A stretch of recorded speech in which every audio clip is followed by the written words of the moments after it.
الحمد للہ وکفا وسلام علی عبادہ الذین اصطفیٰ اما بعد۔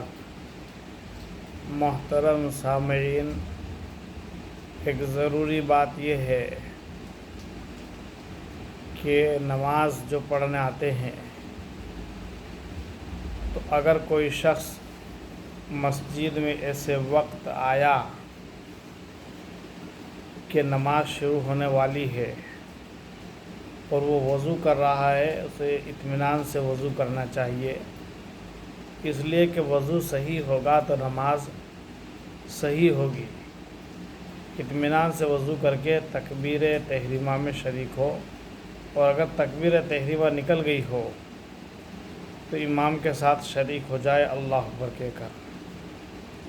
کوئی شخص امام کے ساتھ تکبیر تحریمہ کہے اور امام کے ساتھ کھڑا ہو گیا، اب ثنا پوری نہیں ہوئی اور امام نے قرات شروع کر دی تو وہ بھی ثنا پڑھتے ہوئے خاموش ہو جائے، امام کی قرات کو سنے۔ اور اسی طرح ہم پہلی رکعت نکلنے کے بعد آئے، 3 رکعت ہمیں ملی ہے، تو ہم آخری میں جو رکعت پوری کریں گے اس طرح پوری کریں گے جیسے کہ پہلی رکعت پوری کر رہے ہوں، کہ پہلے ثنا، پھر تعوذ، تسمیہ، سورہ فاتحہ صورت ملائیں گے۔ اسی طرح کسی کی 2 رکعت نکل گئی ہو تو وہ دونوں رکعتوں کو اس طرح پڑھے گا جیسے کہ پہلی رکعت پہلی بار کھڑا ہوگا تو ثنا، تعوذ، تسمیہ، سورہ فاتحہ، دوسری رکعت پھر پڑھے گا تو بسم اللہ پڑھ کے سورہ فاتحہ اور صورت ملائے گا۔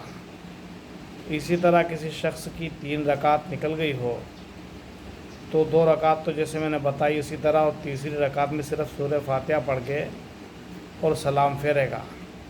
یعنی پہلی رکعت میں جب کھڑا ہوگا کہ امام کے ساتھ 1 رکعت مل گئی ہے، اب دوسری رکعت میں کھڑا ہوگا تو اس کی یہ پہلی رکعت کی طرح پڑھے گا، اور اس کی دوسری رکعت ہوگی اس لیے تشہد میں بیٹھے گا۔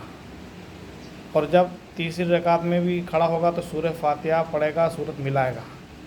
چوتھی رکعت میں کھڑا ہوگا تو سورہ پڑھے گا، یعنی سورہ فاتحہ پڑھے گا، باقی صورت نہیں ملائے گا، یعنی خالی رہے گی۔ اس طرح نماز پڑھنا ہے۔ اللہ عمل کی توفیق عطا فرمائے۔ وآخر دعوانا الحمدللہ۔